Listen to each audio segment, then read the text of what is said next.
Assalamualaikum warahmatullahi wabarakatuh. Perkenalkan, nama saya Muhammad Novariskullah. Saya akan mempresentasikan paper dengan judul Komunikasi Politik Kelompok 212 dalam Pemilu 2024. Dalam bab pendahuluan, kami menyampaikan bahwasanya artikel ini bertujuan untuk menganalisis sikap politik kelompok 212 terhadap Pemilu 2024, mengeksplorasi strategi komunikasi politik, dan juga mengevaluasi pengaruh atau dampak terhadap dinamika Pemilu 2024.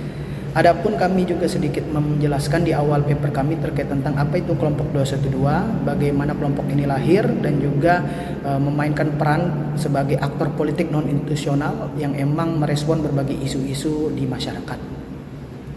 Nah, fokus studi kami ada beberapa hal, yaitu menganalisis sikap politik kelompok 212 terhadap pemilu, membaca strategi komunikasi politik kelompok 212, bagaimana ia mensosialisasikan sikap dan perilaku politiknya, lalu juga mengevaluasi pengaruh komunikasi politik kelompok 212 dalam dinamika pemilu 2024. Theoretical approach atau pendekatan teoritiknya, kami menggunakan komunikasi politik dan teori social movement atau gerakan sosial.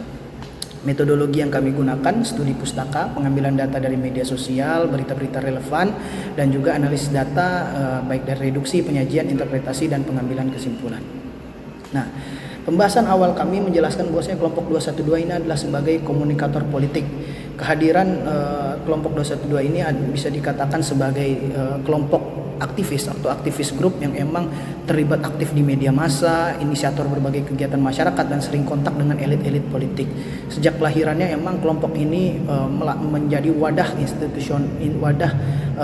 wadah non formal gerakan-gerakan Islami seperti GNPF, PA212, HTI mungkin, FPI, dan segala macamnya, yang emang didominasi oleh FPI dan dikomandoi oleh Habib Rizik. Ini bisa kita lihat dalam sikap dan perilaku politiknya melalui figuritas Habib Rizik.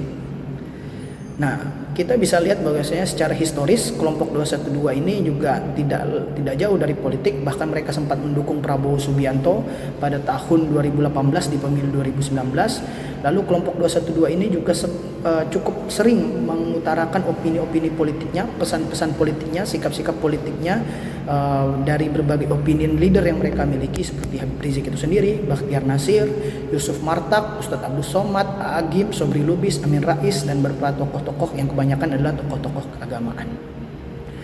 Nah, sikap politik kelompok 212 dalam pemilu 2024 ini kami definisikan menjadi dua hal, yaitu adalah setelah hasil ijtima ulama mereka berkumpul menentukan sikap politik mereka, lalu mereka memilih untuk bagaimana mendukung pasangan Anies Muhaimin dalam pemilu 2024. Pasca ijtima ulama ini secara bergantian mereka melakukan kegiatan-kegiatan untuk secara terbuka menyerukan memilih Anies dan Muhaimin tahun 2024. Lalu sikap kedua adalah bagaimana mereka menuntut pemilu yang jujur dan adil, bahwasanya ada kecurigaan dengan terlibatnya Gibran, anak Presiden Jokowi, sebagai cawapres akan terjadi pemilu yang curang atau tidak adil seperti itu.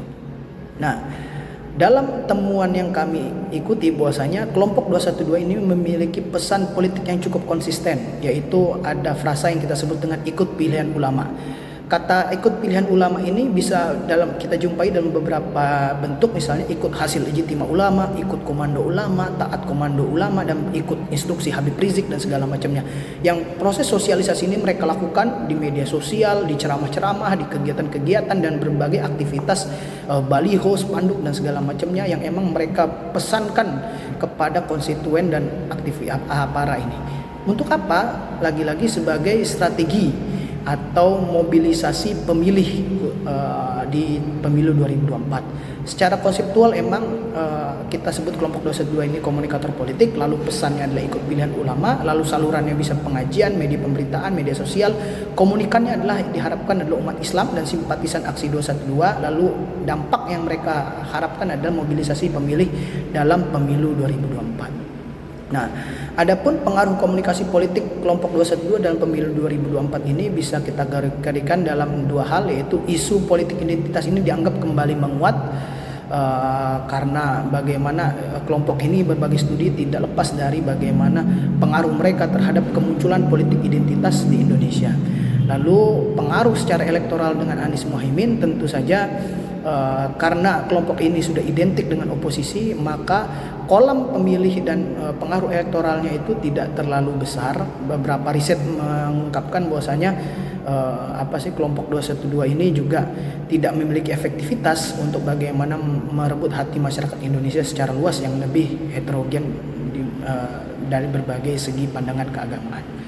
Mungkin itu saja yang dapat saya sampaikan. Kurang lebih mohon maaf dalam waktu 5 menit ini. Assalamualaikum warahmatullahi wabarakatuh.